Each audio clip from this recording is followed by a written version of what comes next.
About a week after my post, I planted a wall of blackberries and raspberries at the two sides of my garden facing the driveway. About 30 centimeters from the edge, so no overhanging branches. On the other side of the berry wall, I planted lots stuff like strawberries and tomatoes. To reach the tomatoes and strawberries from the driveway, you have either go through the fruit bushes or walk up to my house. Walk about 2 m along the side of the house and my windows, and then walk into my actual garden. Not something you do by mistake. For about 2 weeks it was somewhat quiet, but I still found the kids on my driveway every single days. As far as I know, they did not enter the garden, and I hadn't noticed them walking around my house anymore. So I figured the bushes were working.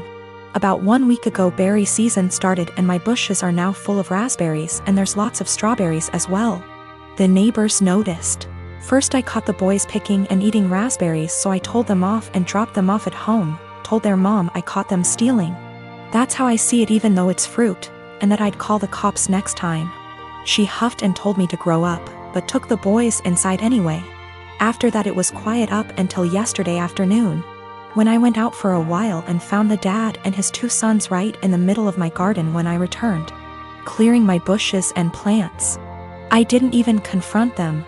Just called the cops from a distance as they hadn't noticed me yet, and started filming them after making the call. Luckily 2 cops showed up after 10 minutes or so, and they confronted the neighbor as they were still picking berries. They told them they were trespassing and that the berry picking was in fact considered stealing, and that I could press charges. For the first time I noticed a bit of fear in my neighbor. He was having trouble finding his words and kept looking back at his house. I guess hoping his wife would show to yell at the cops. They all went inside with the cops, so I just went home as well. After a while the cops came by and asked me if I wanted to press charges. I asked them if they felt like they scared the neighbor enough to stay away. I got a small smile and yes, about him, but the wife had just kept shouting at them and her husband about the little. Living next door. I told them no for now, asked them if I'd be allowed to get an extra camera set up on the wall between my garden and the road, to cover the entire front garden plus driveway. They said that's allowed as long as it's on my side of the wall. So, now I'm getting an extra camera installed.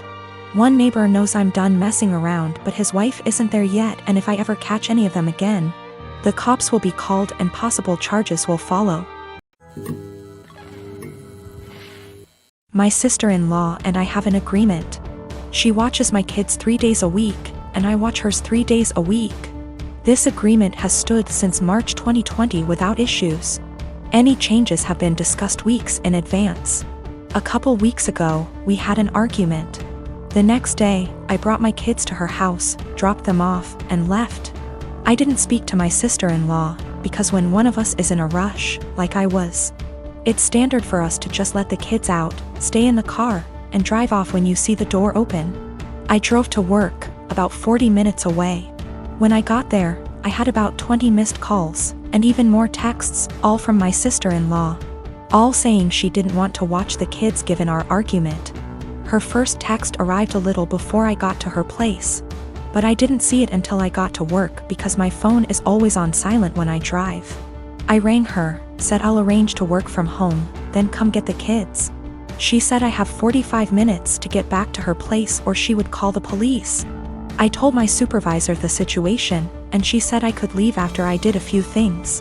This delayed me 20 minutes. When I got back to my sister-in-law's, just over an hour later, she said she'd already called the police when the 45 minutes ran out. I then had to stick around long enough to tell the officer that I didn't abandon my children, there was just a communication issue. Sister-in-law and I had another shouting match later over this. I arranged other childcare for my kids and I've been mostly ignoring her since. However, she reached out and apologized, and has asked if I'd be willing to go back to the old childcare arrangement. I work with kids. If I got child abandonment on my record, I would never work in my field again, which she knew.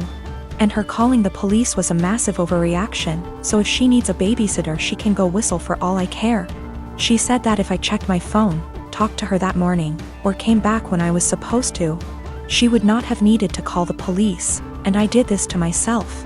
As she gave me a warning with that first text, and I could have checked my phone or spoken to her directly when I got to her place. All of which she says she would have done if she were in my position, given that we'd argued the night before.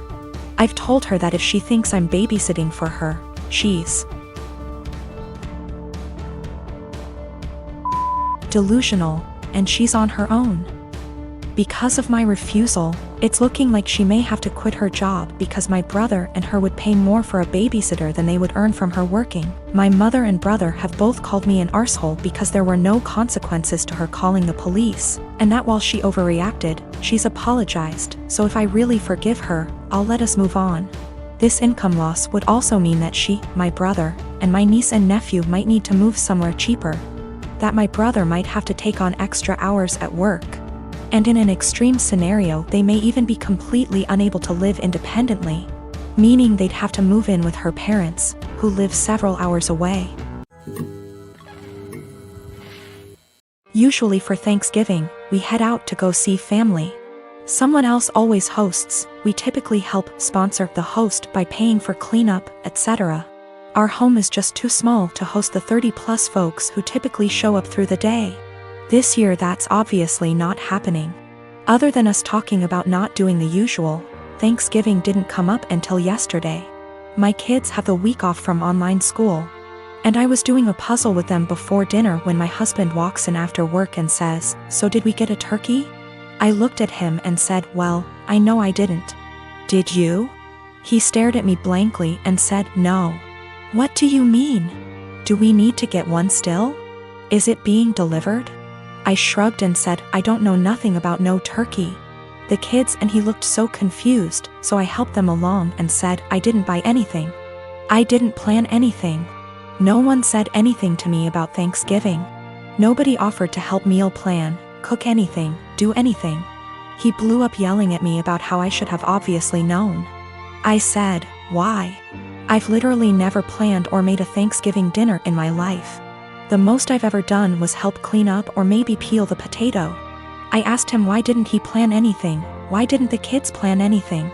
Why is everyone waiting until the last minute and dumping it on me? He just sputtered and yelled and stormed off to his office and left me with the kids. We all had dinner, the kids cleaned up, and I was relaxing with some wine and a book after they all went to bed. My husband tore into me about how he can't believe I left this all to the last minute. Now there will be no Thanksgiving. How could I be heartbroken to do this to the kids, etc. So I just looked at him and said, "Why didn't you plan? Why did you wait to the last minute to ask me?" He told me I was being a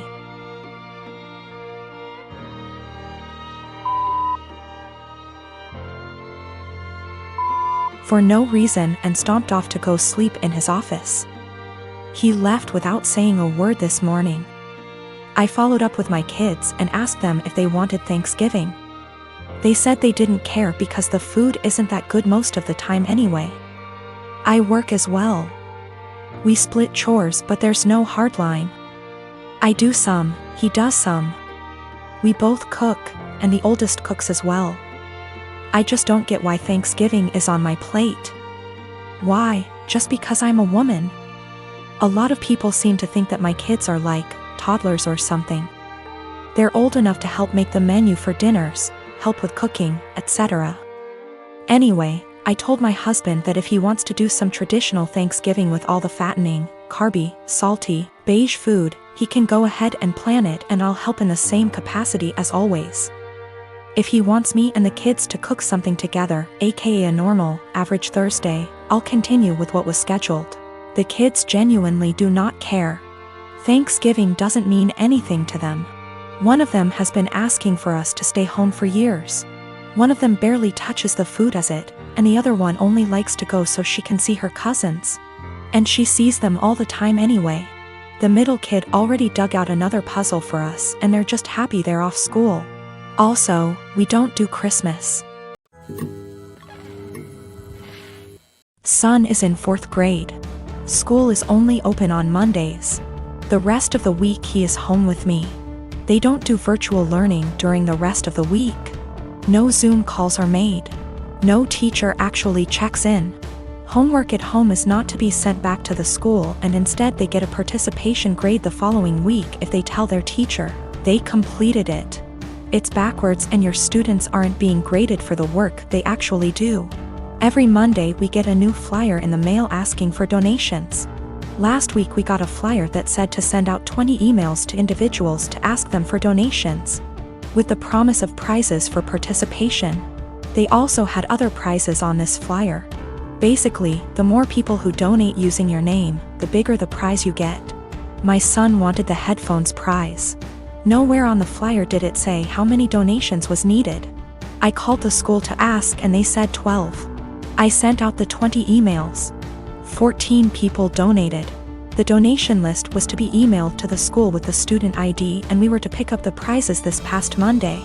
Son was losing his mind excited because he got the 12 donations needed for the headphones. We walk in and they proceed to tell me and my son that he did not qualify for the prize because in order to be eligible, you needed to get those 20 donations. Apparently the prizes for donations started counting after you received the 20. They turned damn near every student away, not just my kid. So I sent the boy out with his father and pulled the teacher and principal aside to let them know that they got these kids' hopes up for absolutely nothing and that all they accomplished was destroying the children's spirits by lying to their faces. I then told them that I was told by the secretary that he only needed 12 donations for those headphones. They said, "Sorry you feel that way. This is just how things are right now due to COVID." So I responded with, "Oh, so lying to students and breaking their spirits is okay, because of COVID? Failing to provide virtual learning for the rest of the week like other schools is okay, because of COVID? Asking for donations when the kids are only here once a week must be okay, too, right?" I then walked out.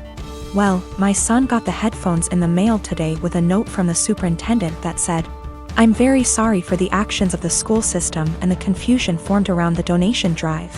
We are trying to work with the families, not turn them away. Please accept this as an apology. My son is over the moon. My husband says that I was being a Karen and that we should have just dropped it because it teaches our son that life isn't fair, and that I now look like an helicopter parent.